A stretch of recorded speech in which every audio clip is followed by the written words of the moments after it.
রাব্বুল আলামিন বলেন কিয়ামতে অপরাধী যারা, এ মানুষগুলোকে আমি জিজ্ঞাসাও করব না যে এই অপরাধ করেছিলি, না, ওনার বিচার পুরাটা আলাদা। উনি শুধু আপনার অপরাধের চিহ্নগুলো এই শরীরের ভেতরে ফুটিয়ে তুলবে। আয়াতের তাফসিরে আমি 10 প্রকার আকৃতির নাম পেয়েছি। কিয়ামতে কারো আকৃতি হবে কুকুরের মতো, কারো শূকরের মতো, কারো সাপের মতো। সাপের কাজ কি? একটা মানুষকে সবল দেয়, লোকটা মরে যায়, সাপের কোনো লাভ হয় না। মাঝখান থেকে ওর জীবনটা শেষ হয়ে গেল। বহু মানুষ এই পৃথিবীতে এমন আছে, সকালবেলা উঠেই ওর ধান্দা থাকে কার ক্ষতি করব, কিন্তু নিজের কোনো লাভ হয় না। মাঝখান থেকে একটা লোক বিপদে পড়ে যায়, তাও যেমন তেমন বিপদ না, বিশাল বিপদে পড়ে যায়। সারা জীবন তখন তার এই দুঃখের বোঝা, কষ্টের বোঝা বহন করা লাগে। মাঝখান থেকে যেই লোকটার কারণে বিপদে পড়লো, ওর কিন্তু সেরকম কোনো লাভ হয়নি। লাভ হয়েছে দুনিয়ার হয়তো কিছু। ঘরে ঘুমিয়ে আসি, কিছুই জানি না, চোখ খুলে দেখছি হাসতে, কি গো তুই গাছ কেটেছিস, কখন? স্বপ্নে। এটা চলছিল না 11 বছর 15 বছর, এইটা চলছিল। কিছু মানুষের চেহারা হবে কুকুরের মতো। কুকুরের কাজ কি? 2টা কুকুরকে আপনি পাশাপাশি খাবার দেবেন, একটাকে যা দিয়েছেন ও কিন্তু সারা দিন খেয়ে শেষ করতে পারবে না, এরপরও পাশেরটায় হামলা দেয়। এটা কুকুরের স্বভাব। এই বাংলাদেশে বহু মানুষের স্বভাব এরকম ছিল, ওর নিজের যা আছে মরণ পর্যন্ত খেলেও শেষ হতো না, এরপরও জনগণেরটায় হামলা দিয়েছে। এগুলো কিয়ামতে যখন উঠবে দেখবেন মানুষের আকৃতি থাকবে না, ওদের আকারের উপরে কুকুরের চেহারা ভেসে উঠবে। কেন? ওয়ালাকাদ কাররামনা বানি আদম, আমি বনি আদমকে সম্মানিত করেছি, এত সুন্দর করে এর চেহারাটা বানালাম, মায়ের পেটে আমি ওকে হারাম খাওয়াইনি। কথা বলছে না কেন? মায়ের মাসিক অসুখ বন্ধ করে রক্তটা আমি নাভির ভেতর দিয়ে দিয়েছি, তাও মুখ দিয়ে দেইনি, এটা পবিত্র রাখলাম। অথচ দুনিয়ায় যাবার পরে এই পবিত্র মুখ দিয়ে কত অপবিত্র জিনিসের ভেতরে লাগায়।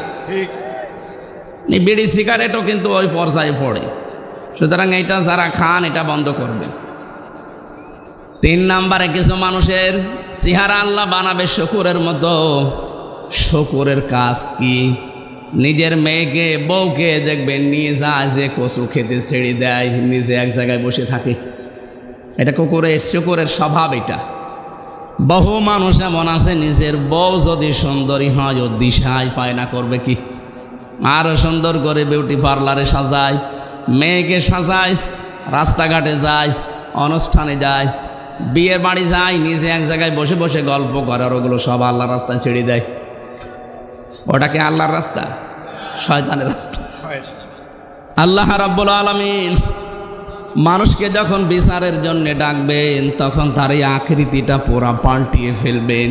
এত সুন্দর করে সম্মান দিয়ে বানালাম, তোরে এখন কুকুর বানাবো, শূকর বানাবো, সাপ বানিয়ে দেব না, এটা মানায় না। এই জন্য চেহারার ভেতরে এইগুলো আল্লাহ ফুটিয়ে তুলবেন। আজকে এখানেই যদি কেউ কুকুরের আকৃতি পেয়ে যায়, বলেন তো ওসি সাহেব ওরা আমির হামজা হক এখানে আপনি আসতে দেবেন? কি মনে হচ্ছে আপনার? কয়েকটা মানুষ এখানে আমরা মাত্র বসে আছি, নাই 5000 মানুষ হবে। এর ভেতরে কুকুরের শূকরের আকৃতি বেড়ে যদি আপনি এখানে উঠতে না দেন, কিয়ামতে কোটি কোটি মানুষ থাকবে। এর ভেতরে আমার আল্লাহ আপনার চেহারা শূকরের মতো বানিয়ে দেবে, কুকুরের মতো বানিয়ে দেবে। মানুষ দেখেই বুঝবে যে এই ধরনের অপরাধী ছিল। 2 নম্বরে কোরআনে পেয়েছি সূরা ইয়াসিনের ভেতরে, ওয়ামতাজুল ইয়াউমা আইয়ুহাল মুজরিমুন। হাসরের ময়দানে আল্লাহ নিজে একটা ঘোষণা দেবেন, হে অপরাধী যারা, পাপিষ্ট যারা, আমার নেককার বান্দাদের থেকে আলাদা হয়ে যা। আজ হয়তো আমার অপরাধগুলো শরীরে লেখা নেই, এজন্য অনেকে টের পায় না। কিয়ামতে কিন্তু এগুলো সব লেখা থাকবে, কে কোন ধরনের অপরাধ করেছে। ময়দানে মাহশারে যদি আল্লাহ বলে হামজা আজকে আমার নেককার বান্দা বান্দিদের থেকে তুই বের হয়ে যা, কি অবস্থার তৈরি হবে ওইটা সামনে নিয়ে আপনি বলেন। এই জন্য হক কথাগুলো আমার ছড়ানো দরকার। আপনি যদি মেনে নিতে পারেন তো ভালো, আপনার কপাল খুলবে। যদি মেনে নিতে না পারেন আপনার জন্য আল্লাহ আগুন তৈরি করে রেখেছে। ইন্না আ'তাদনা লিয-যালিমিনা নার, আল্লাহ বলেন আমি নিজে তার জন্যে আগুন তৈরি করে রাখলাম। বলেন নাউজুবিল্লাহ। তাহলে আপনাদের দায়িত্ব চুপ থাকা আর শোনা, আর আমার দায়িত্ব পৌঁছিয়ে দেওয়া সঠিকটা। আমি সেই নিয়ত নিয়েই বসেছি। আজকের আলোচনাটা হেদায়েতমূলক আমি করব ইনশাআল্লাহ। আমাদের আজকের বিষয় হচ্ছে সমন্বয়। কি বললাম? বলেন না কেন? কি সমান না? আজকে যে তেলাওয়াত করলাম সূরা সেজদা 18, 19, 20 এতগুলো আয়াত আমি কোনো তাফসির মাহফিলে পড়ি না, খুব পড়লেও এক আয়াতের অর্ধেক পড়ি। আজকে পুরা 3 আয়াত পড়েছি, সময় পেয়েছি এই জন্যে। থাকবে তো ইনশাল্লাহ? হ্যাঁ, আমার তাফসির আকারে কথা বলবো। সমন্বয় যেহেতু বলেছি, আমরা সেজদা সূরা সেজদা থেকে পড়েছি। এত বড় একটা সুন্দর সূরা, সূরা সেজদা 30টা আয়াত আছে, 3টা রুকু আছে। কোরআন শরীফের ভেতরে 30 আয়াত বিশিষ্ট সূরা আমি পেয়েছি 2টা, সূরা মুলুক আর সূরা সেজদা। বিশ্বনবী সারাটা জীবনে এই 2টা সূরা পড়িয়ে তারপরে ঘুমাতেন। বলেন সুবহানাল্লাহ। এত দামি সেজদা, নাম শুনলেই বোঝা যাচ্ছে এর ভেতরে এমন একটা কিছু আছে যেটার উপরে আমার আল্লাহ খুশি হয়। সেজদা এত দামি জিনিস, কোনো মানুষ যদি সেজদা না দেয় আমার আল্লাহ পাক এই পৃথিবীতে সবচাইতে বেশি রেগে থাকে তার উপরে। চাঁদপুরবাসী আমরা অনেক মানুষ এখানে আছি, সুস্থ সবল থাকার পরও আমরা নিজেরা আল্লাহকে সেজদা দেই না। তাফসিরের ভেতরে একটা ঘটনা পড়েছি, এদিকে তাকান। শয়তান মানুষের রূপ ধরেছে একবার, আল্লাহর এক বান্দার সাথে দোস্তি করেছে, সারাদিন তার সাথে চলাফেরা করে, ওঠা বসা করে, বন্ধুত্ব করে ফেলেছে। হঠাৎ সন্ধ্যার পরে যতদূর গেছে আর আসা সম্ভব হয়নি, এক গাছের নিচে আশ্রয় নিয়েছে। হঠাৎ করে শয়তান ডাক দিয়ে বলে, বন্ধু আমি আজকে আর তোমার সাথে থাকতে পারলাম না, আমি বিদায় নিলাম। কেন? সারাদিন তো কথাবার্তায় ওঠা বসায় চলাফেরায় তো ভালোই ব্যবহার ছিল, বন্ধুত্ব হয়েছিল, চলে যাবেন কেন? এবার প্রশ্ন করছে, কি তুমি আমার চিনতে পেরেছো? বলে না, আমি শয়তান। কে? লোকটা বলছে, কি আশ্চর্য, আপনি পরিচয় যখন দিয়েই দিলেন, আপনাকে দেখে তো আমার ভয় লাগার কথা, আর আপনি আমারে ফেলে রেখে চলে যেতে চান কেন? শয়তান জবাব দিয়েছে, বন্ধু আমি শুধু একটা সেজদা লঙ্ঘন করেছি। কয়টা? আল্লাহ বলেছিল আদমকে সেজদা দাও, আমি দেইনি। একটা সেজদা লঙ্ঘন করার কারণে যদি আল্লাহ আমার উপরে গজব নাজিল করে, 2টা জিনিস থেকে আল্লাহ আমাকে চিরবঞ্চিত করে দিয়েছে। 1 নম্বরে কোনো দিন আল্লাহ আমাকে ক্ষমা করবে না, 2 নম্বরে কোনো দিন তিনি আমাকে জান্নাতে দেবে না। এই মোবাইল বন্ধ করে রাখো।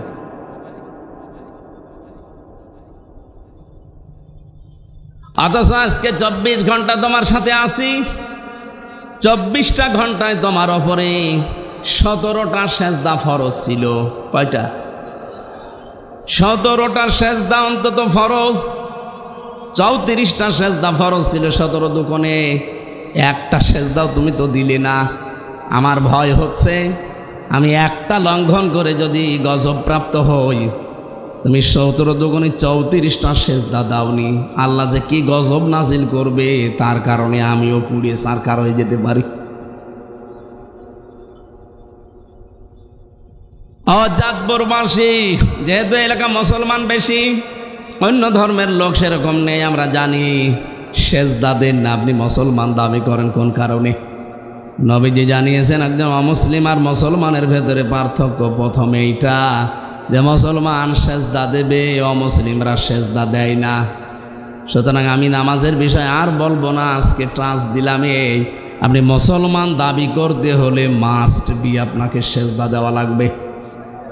কি আজরাইল যতদিন না আসে এই গুরুত্বপূর্ণ বিধানটা আপনি ছেড়ে দেবেন না। সেজদা যদি কেউ ছেড়ে দেয় ফরজটা, তাহলে আল্লাহ বলেন আমি নিজে ওর দায়িত্ব ছেড়ে দেই। আর দায়িত্ব ছেড়ে দেয় আপনি এক সেকেন্ডও শুদ্ধভাবে চলতে পারবেন না। এই যে চলাফেরা করেন, মনে করছেন আমার বাবার দেওয়ার শরীরে চলি, এক পা ফেলতে হলে প্রতিটি কদমে আল্লাহর ফেরেশতার সাহায্য লাগে। প্রত্যেকটা কদমে কদমে আল্লাহ ফেরেশতা দিয়ে রেখেছেন। যদি ওনারা দায়িত্ব পালন না করে আপনি হাঁটতেও পারবেন না। এই জন্য আল্লাহ জানিয়েছেন আমি যখন দায়িত্ব ছেড়ে দেব তখন পদে পদে বিপদে পড়বে। আমি মাঝে মাঝে এই শব্দটা নিয়ে ভাবি যে আমরা বেঁচে আছি এটা একটা আশ্চর্য, আমরা মরে যাই এটা স্বাভাবিক। মানুষ মরবে এটা স্বাভাবিক বিষয়, মানুষ মরেই যাবে, কিন্তু যে বেঁচে আছি এটাতে কতগুলো অর্গান কাজ করছে আমার এই 3.5 হাত বডিতে। এই যে কথা বলতে পারি, এক একটা কথা বিজ্ঞান এখন প্রমাণ করছে। খলাকাল ইনসান আল্লামাহুল বায়ান, এই আয়াতের তাফসিরে পড়েছি এক একটা কথা তৈরি হতে 27টা স্তর পার করা লাগছে। এতটুকু একটা কণ্ঠ, এই জায়গায় 27টা স্তর পার করে একটা কথা তৈরি হয়। আমি যখন ভেতর থেকে মনে করি যে কথা বলবো, এই কথাটা ভেতরে 27টা ধাক্কা লাগে। কত? 27টা স্তর পার করে শেষ পর্যন্ত মুখ দিয়ে বের করে দিচ্ছে। তাফসিরের ভাষা হচ্ছে প্রতিটি স্তরে একজন ফেরেশতা বসে আছে।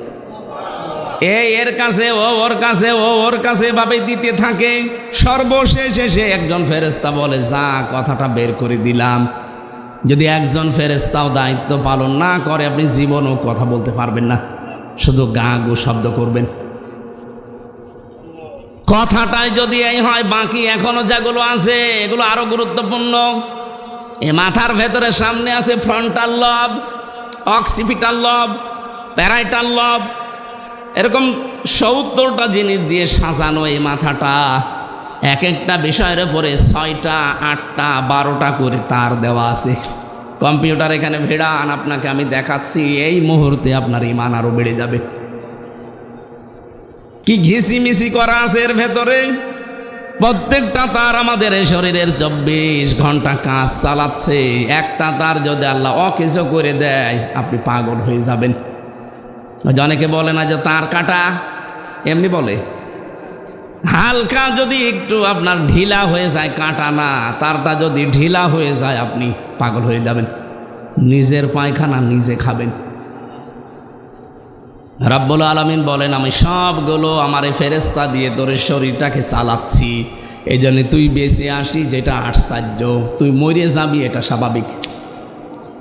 আল্লাহ দায়িত্ব নিয়ে নিয়েছেন এই ফরজ সেজদার কারণে। যারা সেজদা দেয় না আল্লাহ বলেন ওর দায়িত্ব আমি নেই না, ছেড়ে দেই।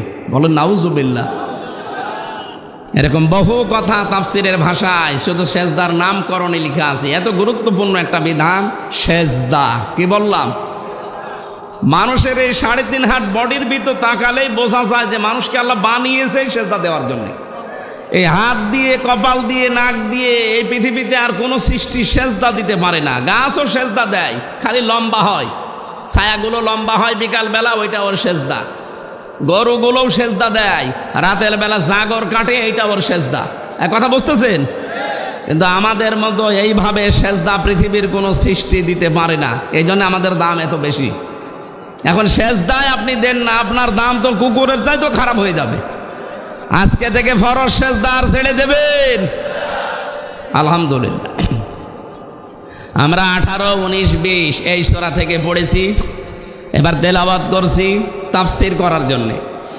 রব্বুল আলামিন বলেন আফামান কানা, না আফামান কানা নাই তো, আফামান কানা মুমিনান কামান কানা ফাসিকা লা ইয়াস্তাবুন। হে নবী, এই পৃথিবীর মানুষগুলো কি মনে করে যারা ঈমান এনেছে আর যারা পাপাচার পাপিষ্ঠ এরা সমান? না, এরা কখনো সমান না। পৃথিবীতে যারা ইমানদার আর যারা ইমান আনে নাই এরা আল্লাহর কাছে কখনো সমান না। এই জন্য আমরা যারা এই দেশে ইমান আছে, ইমানের দাবি আমরা যারা মানতে পারি, বিশ্বাস করে নিতে পারেন যে মানুষগুলো এখনো ইমান আনে নাই, অথচ ইমান আনার পরেও অনেকে ইমানের দাবি পূরণ করে না, তারা আর আমরা জীবনেও সমান। বলেন বলেন। লা ইয়াস্তাওয়ি আসহাবুন নারি ওয়া আসহাবুল জান্নাহ, আসহাবুল জান্নাতি হুমুল ফাইজুন। কখনোই সমান না। যারা জাহান্নামে যাবে আর যারা জান্নাতে যাবে এরা কখনো সমান না। যারা জান্নাত পাবে এই মানুষগুলোর জীবন সফল। ও চাঁদপুরবাসী, হেদায়েতের নিয়ত কথাগুলো শোনেন। এ পৃথিবীর ময়দানে সফল আমার আল্লাহর দৃষ্টিতে ওই লোকটা, সফলতা পেয়ে গেছে ওই লোকটা ফামান যুহজিহা আনিন নার ওয়া উদখিলাল জান্নাতা ফাকাদ ফাজ। সূরা আলে ইমরানের 185 নম্বর আয়াতের মাঝের অংশে আছে রব্বুল আলামিন বলেন, যেই লোকটাকে আমি আল্লাহ আস্তে আস্তে জাহান্নামের কাজগুলো ছেড়ে দেওয়ার তৌফিক দেই, জান্নাতের কাজগুলো আস্তে আস্তে করার সুযোগ করে দেই, এই লোকটার জীবন সফল। আপনি এখন নিজের কি ভাবেন তো, জাহান্নামের কাজ কি আপনি ছেড়ে দিতে পারছেন? জান্নাতের কাজের দিকে কি এগিয়ে যেতে পারছেন? এটা প্রথম অর্থ। দ্বিতীয় অর্থ হচ্ছে চূড়ান্ত সফলতা ওই মানুষ পাবে যাকে জাহান্নামের আগুন থেকে মুক্ত করে আমি আল্লাহ জান্নাতি বলে ঘোষণা দিয়ে দেব। আসল হার জিতের খেলা পৃথিবীর ময়দানে হয় না। ইয়াউমা ইয়াজমাউকুম লিয়াউমিল জামি'i যালিকা ইয়াউমুত তাগাবুন। আসল হার জিত হবে কিয়ামতের ওই কঠিন ময়দানে। ওই দিন কেউ একজন আরেকজনের সমান হতে পারবে না। সুতরাং আসল হার জিত যেহেতু সামনে আসতেছে, এইটার জন্য এখন থেকেই প্রস্তুতি নেওয়া আমাদের। যারা ফাসেক ফজ্জার, যারা গুনাহগার, যারা ইমানদার, যারা মুমিন, আপনি এদের কাজকর্ম, কথাবার্তার, অ্যাক্টিভিটিস, এদের বিশ্বাস কোনোটা এক সমান পাবেন না। পুরাটা দেখবেন এদের সব দুই রাস্তায়। কোনো দিন এরা এক রাস্তায় এদেরকে আপনি পাবেন না। যারা ইমানদার এই মানুষগুলো কোনো দিন অনর্থক কথা এবং কাজ করে সময় নষ্ট করবে না। ভালো করে বুঝবেন, এদিকে তাকান। ওয়াল্লাযীনা হুম আনিল লাগবি মুরিদুন। সফল কাম মুমিন যারা, তারা কখনো অনর্থক কথা কাজে এরা সময় নষ্ট করে না। অনর্থক কথার কাজ কি? যেই কথা বলতে গেলে চিন্তা করা লাগে যে কথার দ্বারা দুনিয়া আখিরাতে কোনো উপকার আছে, যদি দেখেন না, সঙ্গে সঙ্গে সেখানে থেমে যাওয়া লাগবে। কোনো কাজ করতে গেলে যদি দেখেন এই কাজে আমার দুনিয়া আখিরাতের কোনো উপকার আছে, যদি দেখেন না, আপনি সঙ্গে সঙ্গে নিজেকে থামিয়ে ফেলবেন। এই মুরিদুন, লাগবুন, এই শব্দগুলোর ব্যাখ্যা আমি বিভিন্ন তাফসীরের সাথে মিলিয়ে দেখেছি। পৃথিবীতে সবচাইতে বড় অনর্থক কাজ হচ্ছে আল্লাহর জমিনে মানুষের তৈরি করা আইন কায়েম করার চেষ্টা করা। এটা এই দেশের মানুষকে আমরা বোঝাতে পারছি না। কোরআনের পাখি 50টা বছর চেষ্টা করেছিল এটা বোঝানোর, যে আপনারা লাগবন থেকে বিরত থাকেন, অনর্থক কাজ থেকে, অনর্থক কর্ম থেকে নিজেকে বিরত রাখেন, নয়তো সফল হতে পারবেন না। এটা 50টা বছর তিনি একটা কথা বুঝিয়েছেন। চামড়া আমাদের এত মোটা, গন্ডারের মতো, কাতুকুতু দিলে নাকি 3 দিন পরে টের পায় গন্ডার। এক লোক শ্বশুর বাড়ি যাচ্ছিল, রাস্তার পাশে দেখছে একটা গন্ডার বাঁধা। গন্ডার কি কাতুকুতু দিয়েছে। কাতুকুতু বোঝেন না? দেখে না, গন্ডার হাসে না। 3 দিন পরে শ্বশুর বাড়ি থেকে আসার সময় দেখছে গন্ডার হাসতেছে।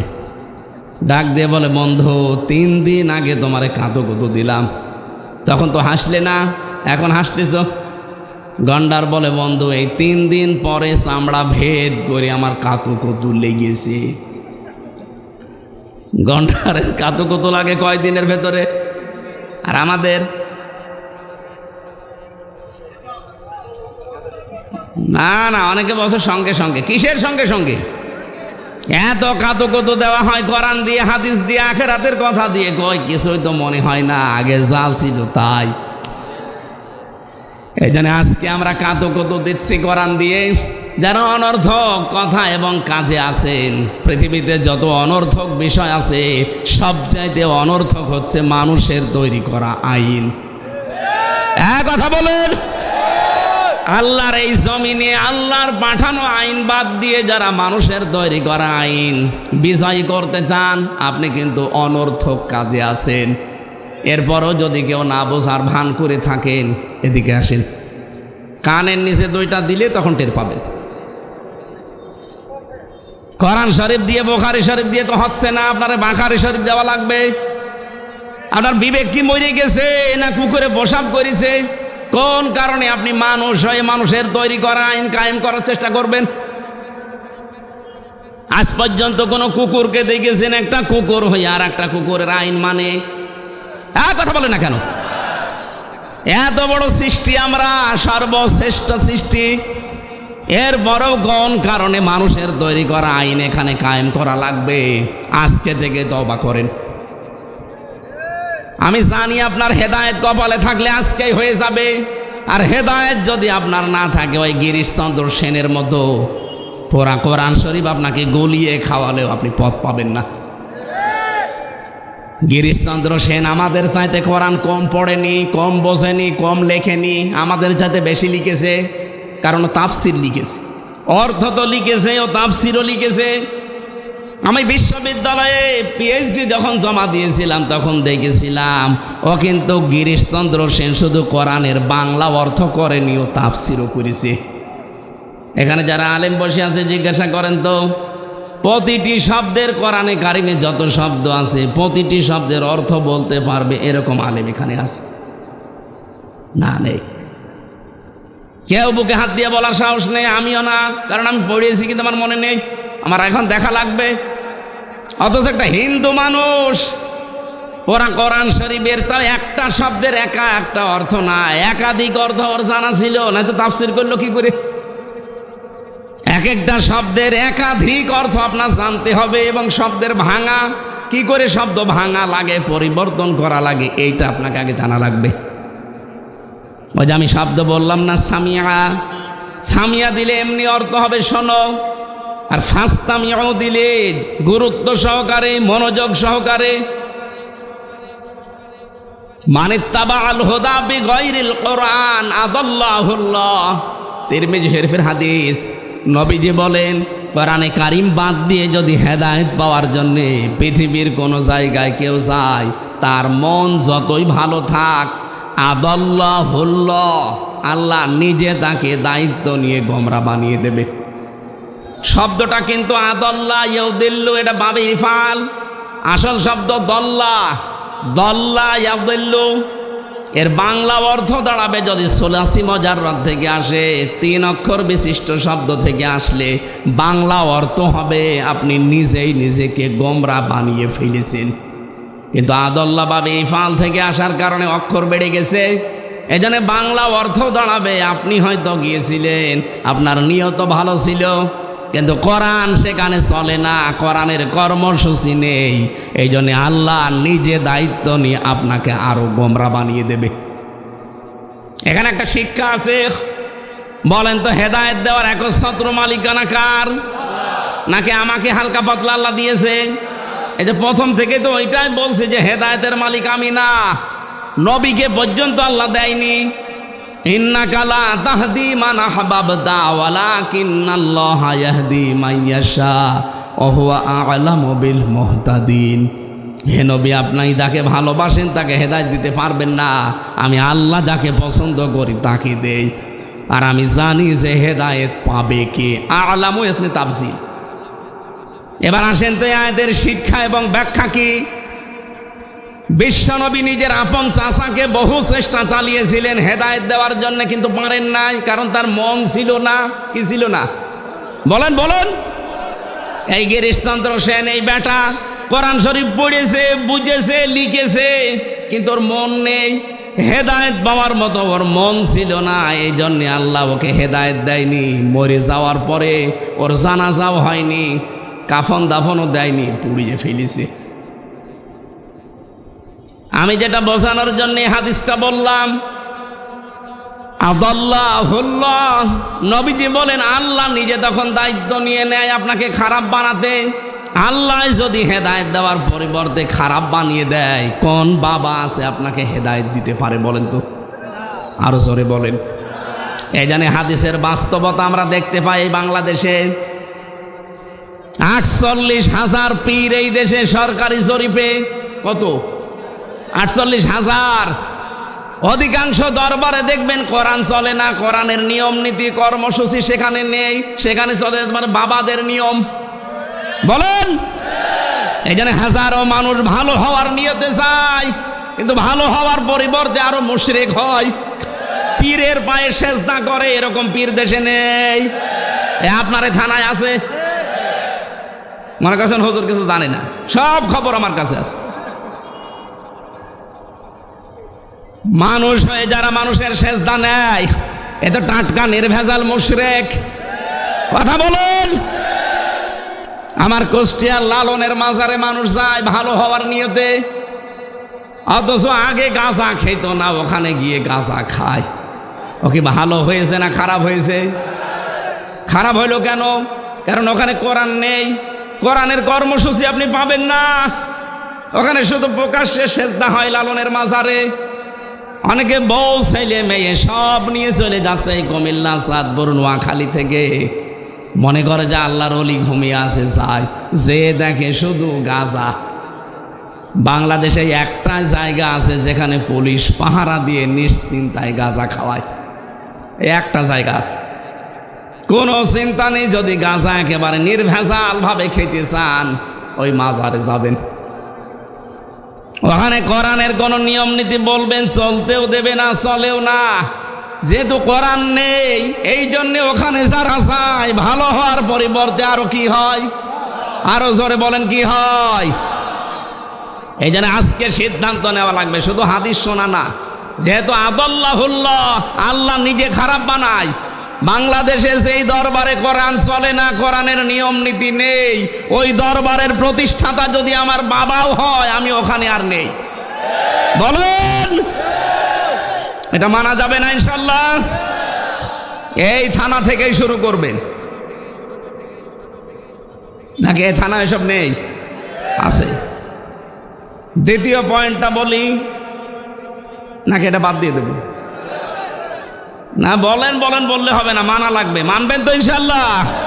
দ্বিতীয় পয়েন্টটা আমি এবার বলছি, মানবেন কারা? আগে হাত তোলেন। হ্যাঁ, আন্দাজ হাত তোলবেন না কিন্তু, মুনাফিক হয়ে যাবেন। চিন্তা ভাবনা করে হাত তোলেন। তোলেন, এই দেখেন তো হাত তোলেনি কে? হ্যাঁ, আলহামদুলিল্লাহ। এই যে একজন হাত তোলেনি, তো আমারটা তোলার দরকার নেই, থাক। বাকিগুলো মানে কিনা দেখেন। তাহলে এখানে যেমন সহজভাবে বুঝলেন, কোরআন যেখানে দরবারে চলে না, ওই দরবারের প্রতিষ্ঠাতা আমার বাবাও যদি হয়, আমি ওখানে নেই। আমি থাকলে আমাকে খারাপ বানিয়ে দেবে কে? বাংলাদেশে 48টা নিবন্ধিত রাজনৈতিক দল আছে, আর নিবন্ধন এখনো পাইনি, এগুলো মিলাই প্রায় 73টা। যেই রাজনৈতিক দলের কর্মসূচিতে কোরআন নেই, কোরআনের নিয়ম নীতি চলে না, ওই দল যদি আমার বাবাও প্রতিষ্ঠা করে, ওই দলে আমি নেই। এইবার অত জোরে বলবে না, আমি জানি। এইটা মানতে গেলে তো ওয়াজ শেষ। এটা মানবেন না? অত জোরে আন্দাজে মিথ্যা কথা বলেন কোন কারণে? আপনি মানবেন না, আমিও জানি। এই জন্য এটা আসতে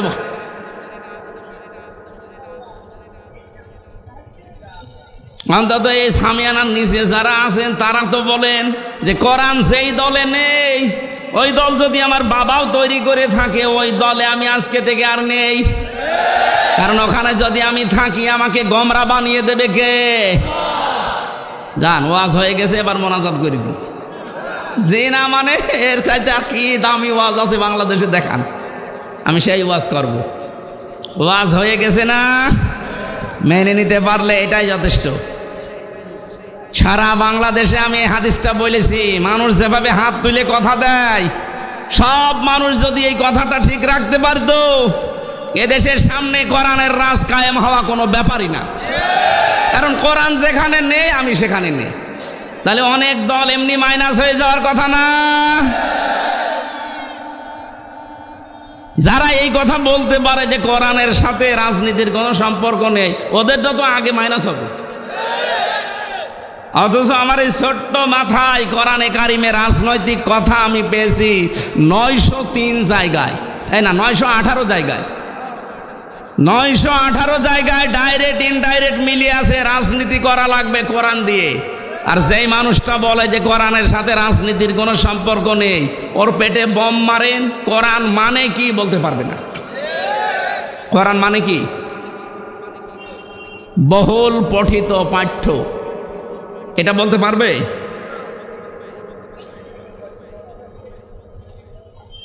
আমার ভাইরা, আমি যে আয়াত পড়েছিলাম লাঘবন শব্দের ব্যাখ্যা দেওয়ার জন্য, এই পৃথিবীতে যে মানুষগুলো মানুষের তৈরি করা আইন কানুন কায়েমের জন্য চেষ্টা চালান, আপনি কিন্তু অনর্থক কাজে আছেন। সময়টা নষ্ট করেন না। কিয়ামতের দিন যদি জান্নাত পেয়েও যান, কোনো জিনিসের জন্য আপনার আফসোস হবে না, শুধু একটা জিনিসের জন্য আপনার আফসোস হবে, যেই সময়টা আপনি অনর্থক ব্যয় করেছেন। এক কথা বলছেন না কেন?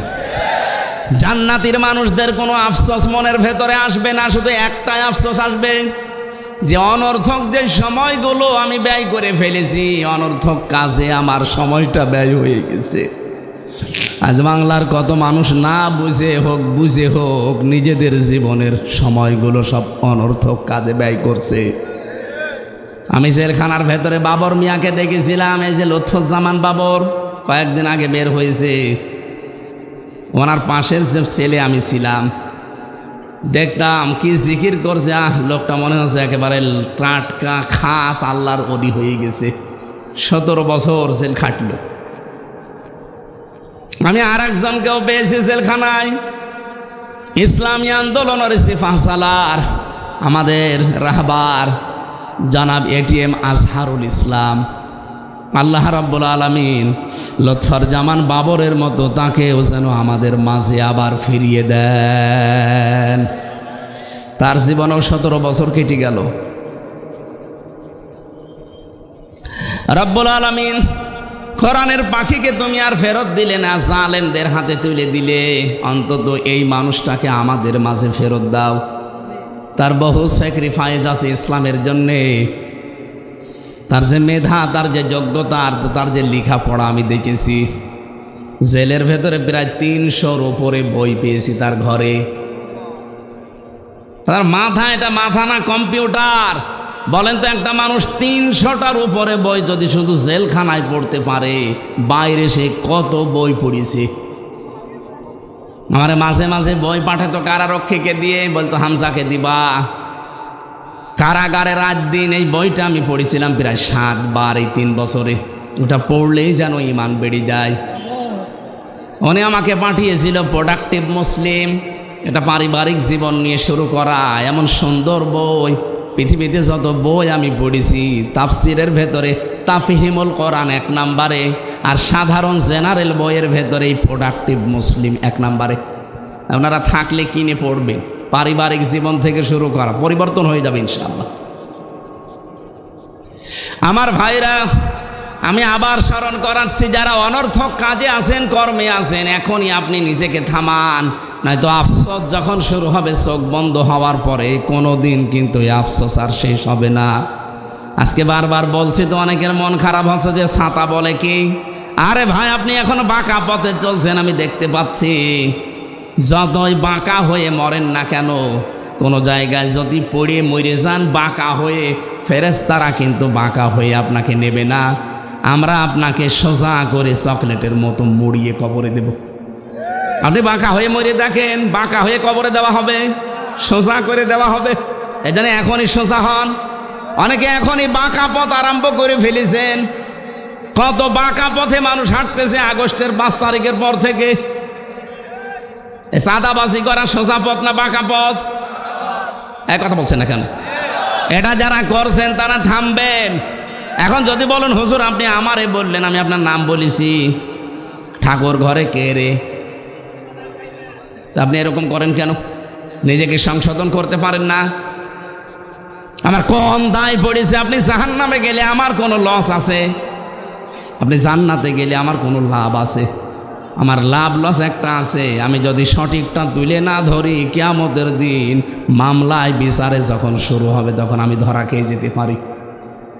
তখন এই লাখ বোনের ব্যাখ্যা আল্লাহ যখন জিজ্ঞাসা করবে, তখন আপনি আমার দিকে তাকিয়ে বলবেন, এই যে হামজা গিয়েছিল আমাকে বলেনি। পৃথিবীতে যত লাখ বোন আছে, অনর্থক কাজ আছে, আমি তো বললাম 1 নম্বরে এইটা মানুষের তৈরি করা আইন, এটা লাখ বোনের ব্যাখ্যায় পেয়েছি। আপনি ইবনে কাসির খোলেন, যত তাফসীর আমি পড়েছি, লাখ বোনের ব্যাখ্যায় মানুষের তৈরি করা আইন কানুন এগুলো সব লাখ বোন, অনর্থক কাজ। এটার জন্য আপনি সময় ব্যয় করেন, এটার জন্য আপনি শ্রম দেন, এটার জন্য আপনি দল করেন, এইটার জন্য আপনি আন্দোলন করেন, ওর বিপরীত যেটা সেইটার জন্য আমরা করি। আর আপনি আমাদেরকে ধর্ম ব্যবসায়ী বলেন। কথা বলেন না কেন? সূরা নিসা ৭৬ নম্বর আয়াত খুলবেন, ৫ নম্বর পারা ৯ নম্বর পৃষ্ঠা, ১ম নম্বর লাইনে আছে, আল্লাযীনা আমানু ইউকাতিলুনা ফি সাবিলিল্লাহ ওয়াল্লাযীনা কাফারু ইউকাতিলুনা ফি সাবিলিত তাগুত ফাকাতিলু আউলিয়া শাইতান ইন্না কায়দাশ শাইতানি কানা দাঈফা। বলেন আল্লাহু আকবার। এই দুনিয়ায় যারা ঈমানের দাবি করবে, তারা লড়াই সংগ্রাম করবে, তারা যুদ্ধ জিহাদ করবে, কিন্তু রাস্তাটা হবে আল্লাহর।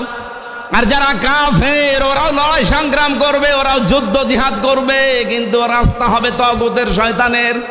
আল্লাহ এতটুকু শেষ করে দেননি, ফাকাতিলু, তোমরা সংগ্রাম চালিয়ে যাও, লড়াই চালিয়ে যাও।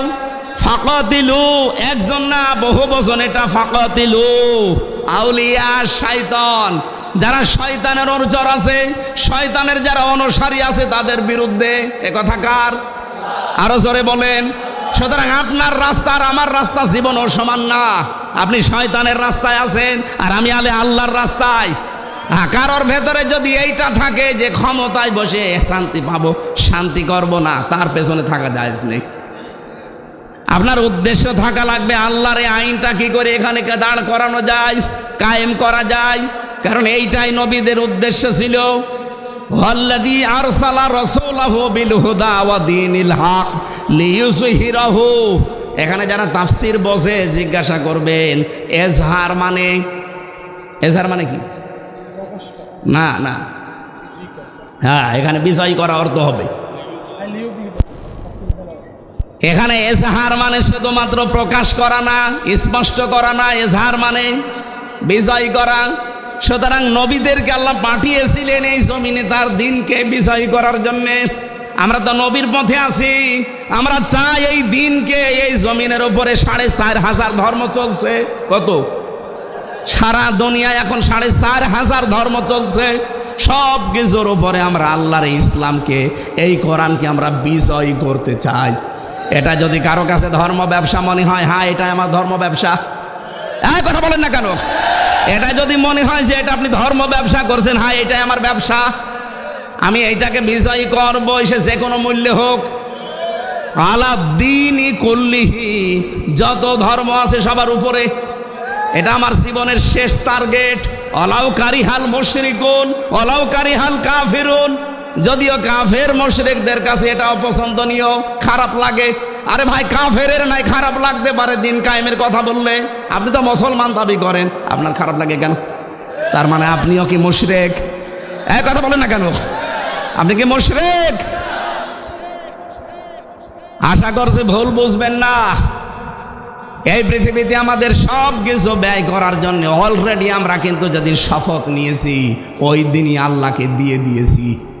আমাদের প্রথমেই পড়ানো হয় এইটা, কুল ইন্না সলাতি ওয়া নুসুকি ওয়া মাহইয়ায়া ওয়া মামাতি লিল্লাহি রাব্বিল আলামিন। হে নবী, আপনি বলুন আমার নামাজ, আমার কোরবানি, আমার বেঁচে থাকা, আমার মরে যাওয়া, আমি সব আল্লাহকে দিয়ে দিয়েছি।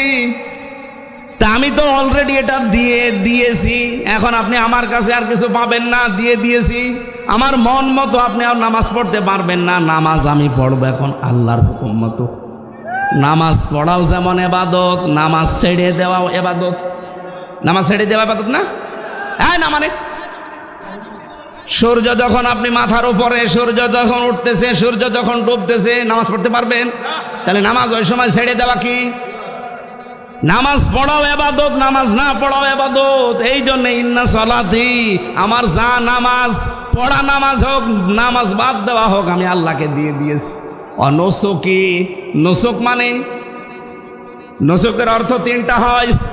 এক নম্বরে নসক মানে কোরবানি, 2 নম্বরে নসক মানে হজের ক্রিয়াকলাপ, 3 নম্বরে নসক মানে ইবাদত বন্দেগী। এই তিনটা অর্থই আছে তাফসিরে। তার মানে আমার কোরবানি, আমার ত্যাগ তিতিক্ষা, আমার রক্ত প্রবাহ করা, যা করব আমি সব আল্লাহকে অলরেডি দিয়ে দিয়েছি। আমি যে বেঁচে আছি, আমি যে মরে গেছি, সব আমি আল্লাহর জন্য দিয়ে দিলাম। এই অবস্থায় যদি আমি মরণের বিছানায় আষাঢ় খেয়ে পড়তে পারি, রাব্বুল আলামিন বলেন আল্লাযীনা তাতাওয়াফাহুমুল মালাইকাতু তাইয়্যিবিনা ইয়াকুলুনা সালামুন আলাইকুম উদখুলুল জান্নাতা বিমা কুনতুম তা'মালুন। এভাবে সব আমি আল্লাহর জন্য নির্ধারিত করে দিয়ে, নিবেদিত করে দিয়ে যদি মরণের বিছানায় আষাঢ় খেয়ে পড়ি, আপনার মতো আমি পড়ব না, কারণ আমার সব পবিত্র করে আমি পড়েছি। রাব্বুল আলামিন এবার 1টা 2টা না, হাজার হাজার ফেরেশতা পাঠিয়ে বলবে তাজ্জিবিনা, পবিত্রকরণ হয়েছে তোমার জীবনের। এখানে পবিত্রকরণ শব্দের ব্যাখ্যায় আমি পড়েছি শুধুমাত্র এই পোশাক আশাক আর শরীর পবিত্র না, চিন্তার পবিত্রতা, আমলের পবিত্রতা, বিশ্বাসের পবিত্রতা, খাবারের পবিত্রতা, কর্মজীবনের পবিত্রতা, সব আমি পবিত্র করে এরপরে আষাঢ় খেয়ে পড়লাম। ফেরেশতারা এসেই বলবে সালাম, শান্তি আল্লাহর বান্দা তোমার উপরে, উদখুলুল জান্নাহ, ওই যে প্রবেশ করো জান্নাতে, বিমা কুনতুম তা'মালুন, যে কাজগুলো দুনিয়ায় করতে, এর প্রতিদান স্বরূপ আল্লাহ তোমারে ওই জান্নাত দিয়ে দিয়েছে। জান্নাতি মানুষ আর জাহান্নামী মানুষের বিপরীতটা আছে জাহান্নামী মানুষের ক্ষেত্রে। আল্লাযীনা তাতাওয়াফাহুমুল মালাইকাতু যালিমি আনফুসিহিম ফালকাবুস সালামা মা কুন্না না'মালু মিন সু বালা ইন্নাল্লাহা আলিমুম বিমা কুনতুম তা'মালুন। যারা জাহান্নামী মানুষ এরাও পড়বে, যারা জালেম বিছানায় পড়ে যাবে, যেমন মরণের বিছানায় আছাড় খেয়ে পড়বে, ফেরেশতারা বলবে কি ব্যাপার, কি খবর, এখন তোমার এই মন্দ কাজগুলোর মজা এখন সামনে তুমি পাবে। চাঁদপুরবাসী, সামনে এই 2টা রাস্তায় খোলা আছে, কার জন্য কোনটা আছে নিচে আপনি টের পাচ্ছেন। ফাদখুলু, ফেরেশতারা বলবে ওই প্রবেশ কর। আবওয়াবা জাহান্নাম, জাহান্নামের একটা দরজা তোর জন্য খোলা না, বাবের বহুবচন আবওয়াব, সব দরজা আল্লাহ খুলে দিয়েছে, প্রবেশ কর। ফাদখুলু আবওয়াবা জাহান্নামা, কয়দিন থাকবি? খালিদিনা ফিহা, চিরদিন থাকবি এখানে। কুল্লামা আরাদু আই ইয়াখরুজু মিনহা উইদু ফিহা, বারবার ওরা বের হওয়ার জন্য চেষ্টা করবে, কিন্তু আবার তাদেরকে আল্লাহ ফিরিয়ে দেবে। ওয়াকিলা লাহুম যুকু আযাবান নারিল্লাযী কুনতুম বিহি তুকাদ্দিবুন, বলবে প্রবেশ কর ওখানে, আরেকটু মজা চাক। দুনিয়ায় জাহান্নামের কথা বলতে গেলে ঠাট্টা বিদ্রুপ করে উড়িয়ে দিতিস, এখন দেখ কেমন লাগে। মিথ্যা মনে হতো তোদের কাছে যে এরকম কিছু মনে হয় নেই, আজকে তোরে আমি দেখাবো, দেখ কেমন লাগে। এই দেখ কেমন লাগে এই শব্দটা আমার আদালত চত্বরের দিকে বারবার নিয়ে যায়। যখন আদালতে মাজার ভেতরে দড়ি দিয়ে, ডান্ডা বেড়ি পরিয়ে, পেছনে হ্যান্ডকাপ দিয়ে পুলিশে টানতে টানতে আমারে নিয়ে যেত। আদালত চত্বরে অনেক নাফরমানকে আমি দেখেছি, এখন যারা জেলে আছে। আমি সালমান এফ রহমানকে দেখেছি কয়েকবার, দরবেশকে টিপ্পনি কাটতো, দেখ কেমন লাগে। এখন আমরা বলি যে দেখ কেমন লাগে, হ্যাঁ কথা বলেন না কেন? আপনাদের জেলার একজন বলতো ফিটনেস বিহীন, হ্যাঁ কথা বলছে না কেন? লাইসেন্স বিহীন। এখন আপনি দেখেন কেমন লাগে, আপনার তো ফিটনেসও নেই, লাইসেন্সও নেই, চেহারা কি হয়ে গেছে দেখেছেন? তাও তো এখনো ডিম দেয়নি। আমার রিমান্ডে 10 দিন, 10 দিনই আমাকে এই যে আঙ্গুল তুলে ফেলার, এই যে এইগুলো তুলে ফেলে না নখ, এই মেশিন নিয়ে এসে দেখাতো আর ডিম নিয়ে আসতো। যে এই কয়দিন রিমান্ডে 10 দিন মাটির নিচে আমার নিয়ে গেছে। প্রতিদিন আমার এই যে এই নখ তোলার ওইগুলো নিয়ে এসে বলতো এই যেগুলো নিয়ে নখ তুলি আমরা। শফিকুল ইসলাম মাসুদের নখ আমরা তুলেছি, দেলাওয়ারকে আমরা একেবারে ফুটবলের মতো পিটিয়েছি। যে অফিসার তাদের দায়িত্বে ছিল, আমারও দায়িত্ব, শয়তানগুলো ছিল, আমারে বলতো দেলাওয়ারকে আমরা তার গরম করে লজ্জাস্থানে ঢুকিয়েছি। ওর পুরুষত্ব নষ্ট হয়ে গেছে, চিকিৎসার পরে আল্লাহ এখন আবার ফেরত দিয়েছে। আমার আজকের তেলাওয়াত কিন্তু 2 নাম্বার আয়াতে কিন্তু এই কথাগুলো আসবে। আল্লাহ রাব্বুল আলামিন বলেন আম্মাল্লাযীনা আমানু ওয়া আমিলুস সলিহাত, যে মানুষগুলো ঈমান আনে আর ঈমানের দাবি অনুযায়ী যারা আমলে সালেহ করে, ভালো ভালো কাজের আঞ্জাম দেয়, ফালাহুম জান্নাতুল মাওয়া, এদের জন্য আমি আল্লাহ জান্নাতুল মাওয়া রেখে দিলাম। নুজুলাম বিমা কানু ইয়ামালুন, তাদের কাজকর্মের কারণে এটা তাদের মেহমানদারি। বলেন সুবহানাল্লাহ। আমরা এবার শব্দের দিকে যাই। আল্লাহ বলেন আম্মাল্লাযীনা আমানু, প্রথম যারা ঈমান আনে কি করে? চাঁদপুরবাসী মন থেকে বলবেন ঈমান আমরা এনেছি না ঈমান পেয়েছি? পেয়েছি। বাপ দাদা মুসলমান ছিল, আমরা মুসলমান, কথা বলেন না কেন? আমরা কি সাহাবীদের মতো ঈমান এনেছি? না। আল্লাহ কিন্তু পুরা কোরআনে কোনো জায়গায় বলেননি যারা ঈমান পেয়েছো, না, প্রত্যেক জায়গায় বলেছে ইন্নাল্লাযীনা আমানু, নিশ্চয় যারা ঈমান এনেছে। ঈমান আনা আর ঈমান পাওয়া এক জিনিস না। আমরা যেহেতু পেয়েছি এই জন্য মূল্য নেই। যদি আনা লাগতো বেলালের মতো তাহলে আহাত আহাত করতেন, তারপরও ঈমান ছাড়তেন না। কথা বলেন ঠিক কিনা? এবার আমার প্রশ্ন, ঈমান আনতে হলে কিন্তু একটা কাজ করা লাগে, তার নাম তাগুত ছেড়ে দেওয়া। তাগুত ছেড়ে না দিয়ে ঈমানের দাবি করলে ওর কোনো মূল্য নেই। এটাকে আমি বানালাম।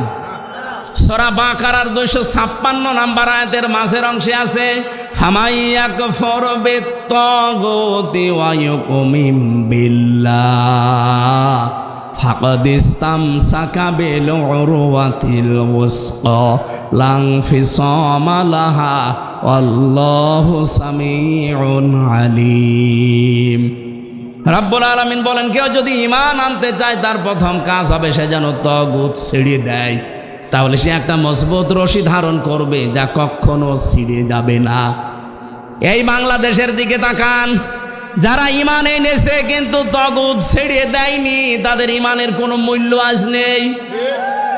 বাইতুল মুকাররমের ইমাম তাগুত ছেড়ে না দিয়ে ঈমান এনেছিল, বাতাস পাল্টিয়েছে, সেও পাল্টিয়ে গেছে।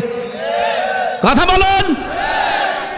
আর ডক্টর শফিকুল ইসলাম মাসুদ, দেলাওয়ার হোসেন, সাইদিনা দেলাওয়ার হোসেন যেটা শিবিরের সভাপতি ছিল সাবেক, ঠাকুরগাঁও বাড়ি, যেটার ওই লজ্জাস্থানে তার গরম করে ঢুকিয়েছে জালেমরা। এরা ঈমান এনেছে কিন্তু তাগুত ছেড়ে দিয়ে। এজন্য 57 দিন রিমান্ডে ছিল, 57 দিন, তারপরেও তাদেরকে জালেমরা এক চুল টলাতে পারে নাই। আপনি এরপরও প্রমাণ চান? যারা ঈমান আনে তাগুত ছেড়ে দিয়ে তামাম দুনিয়া একদিকে গেলেও আপনি তাকে টলাতে পারবেন না। আপনি দেখেন না দেলাওয়ার হোসেন সাইদি 13 বছর জেল খেটেছে লোকটা, এক চুলও টলেনি। আমি তো ছিলাম শেষের দিকে, তাকে পেয়েছি আমি একদিন 10 মিনিট মাত্র। এখনো পর্যন্ত যে ঈমান তার ছিল, অথচ ধরা পড়ার পরে তাকে অফার দিয়েছিল। আমারে বলতো হামজা প্রথমে আমার অফার দিয়েছিল যে আপনি জামাত ইসলাম ছেড়ে দেন, আপনি নিজে একটা রাজনৈতিক দল খোলেন, অথবা নিজেই আপনি পীর হয়ে যান, হাজার হাজার মুরিদ আপনার হবে, কিচ্ছু চিন্তা নেই আপনার, এই জেলেও আর যাওয়া লাগবে না। ওই সময় যদি এটা করতাম, এই 13 বছর আমার জেল খাটা লাগতো না। উনি যেহেতু ঈমান এনেছিলেন কিন্তু তগুত ছেড়ে দিয়ে, এই জন্য টলাতে পারে নাই। আর যারা ঈমান এনেছে কিন্তু তগুত ছেড়ে দিয়ে না, এই মানুষগুলোর ঈমান আজ টিকে নেই। এই ফরিদউদ্দিন মাসুদ ওর ঈমান টিকে আছে, ওরে আপনি এক জায়গায় নিয়ে 2টা বাড়ি দেবেন, ও আপনাকে বাপ বলতে যে চাচা বলে ফেলবে।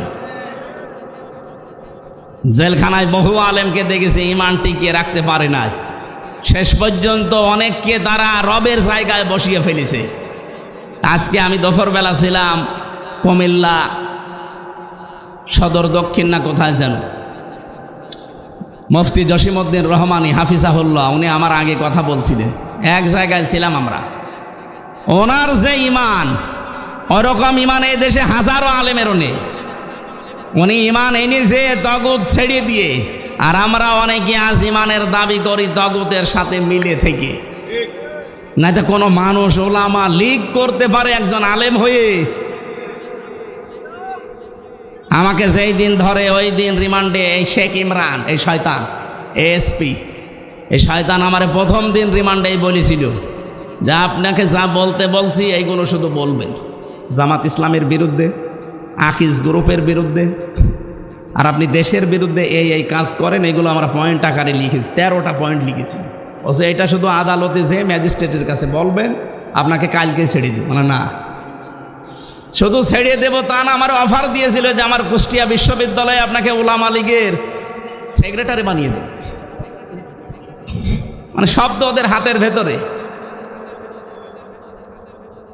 ওই সময় যদি মেনে নিতাম, মালও কামাতে পারতাম, আগে কি সুন্দর মাল কামাইতাম, ওইটাও কামাতে পারতাম। 3 বছর আমার এই ফাঁসির কন্ডেম সেলের ভেতরও থাকা লাগতো না, কিন্তু আমার ঈমানটা চলে যেত। কথা বলছে না কেন? পুরা একেবারে টাটকা বেঈমান হয়ে যেতাম না?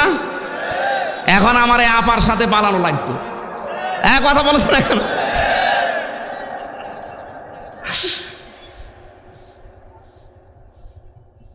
কোথায় গেলেন সেই ফিটনেস, সেই লাইসেন্স নেই আর, এখন সব শুকিয়ে গেছে। সেদিন আমি আদালতে হাজিরা দিতে গিয়েছিলাম, যে দেখি আপা নামতেছে, কিছুই নেই, মুখ একেবারে মনে হচ্ছে পেঁচার মতো শুকিয়ে গেছে। মানে পাশাপাশি তো নিয়ে যায়, ওনারে তোলে আর আমারে নামায়। জিজ্ঞাসা করতে গেলাম, আপা কেমন আছে? আর ফিটনেস নেই, লাইসেন্সও নেই, এখন থাকেন পড়িয়ে। এখন কয়েকজন পাগল হয়ে গেছে দেখছি, এই মানুষগুলো ঈমান ইসলামের বিরুদ্ধে, আলেমদের বিরুদ্ধে কথা বলছে।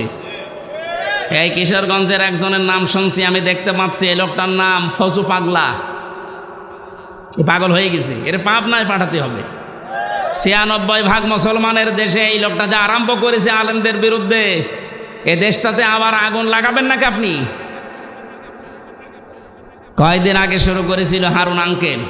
এই হারুন আঙ্কেল মানে ওইটা না, ওই আর একটা আছে চাঁপাইনবাবগঞ্জের, ওইটাও হারুন আঙ্কেল। ওইটা আর ওনার বউ 2 জন মিলে আরম্ভ করেছিল। আমার মনে হয় শয়তান এদেরকে মাঝে মাঝে নাড়া দেয়। কথা বলছে না কেন? এরা ঈমানের দাবি করতে 15.5 বছর দেখতাম মাঝে মাঝে কোরআনের আয়াত দিয়ে কথা বলতো। ঈমান এনেছে কিন্তু তগুত ছেড়ে না দিয়ে। আমি যে বারবার প্রথম থেকে বলছি না যে মানুষের তৈরি করা আইন যারা দুনিয়ায় কায়েম করতে চায়, বিজয় করতে চায়, এটা সবচাইতে বড় অনর্থক কাজ। আপনি এই কাজে থাকবেন কোন কারণে? এখনই যদি মরে যান আপনি তো চির জাহান্নামী। আপনার বিশ্বাস হচ্ছে না যে আপনি জাহান্নামে যাবেন? সূরা নাহালের এই যে 36 থেকে 38 আয়াতগুলো পড়ে বাংলায় মিলান, যান, আপনি কোথায় যাবেন নিজেই টের পাবেন। এই জন্য ঈমান যারা আনতে চান আগে তগুত ছেড়ে দেন। এই দেলাওয়ার ভাইয়ের মতো, মাসুদ ভাইয়ের মতো ঈমান আনতে হলে আগে তগুত ছেড়ে দেন। তামাম দুনিয়া একদিকে যাবে, আপনাকে টলাতে পারবে না। আমিলুস সালিহাত, সালেহাত মানে আমরা মনে করি নেক কাজ শুধু, সৎ না। সালেহ মানে যোগ্য। সালেহ মানে কি? যারা আরবি গ্রামার জানে, আধুনিক ব্যাখ্যাগুলো বের হচ্ছে। সালেহ মানে যোগ্য। আমাদের যোগ্যতা অর্জন করা লাগবে।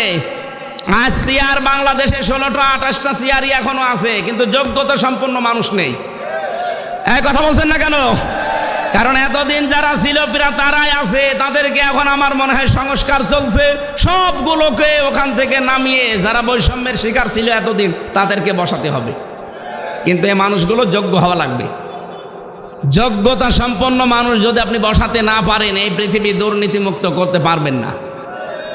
যদি আমরা ঈমান আনতে চাই তগুত ছেড়ে দিয়ে এবং যোগ্যতা অর্জন করি, ফালাহুম, তাদের জন্য আল্লাহ বলেন মাওয়াহুম, ফালাহুম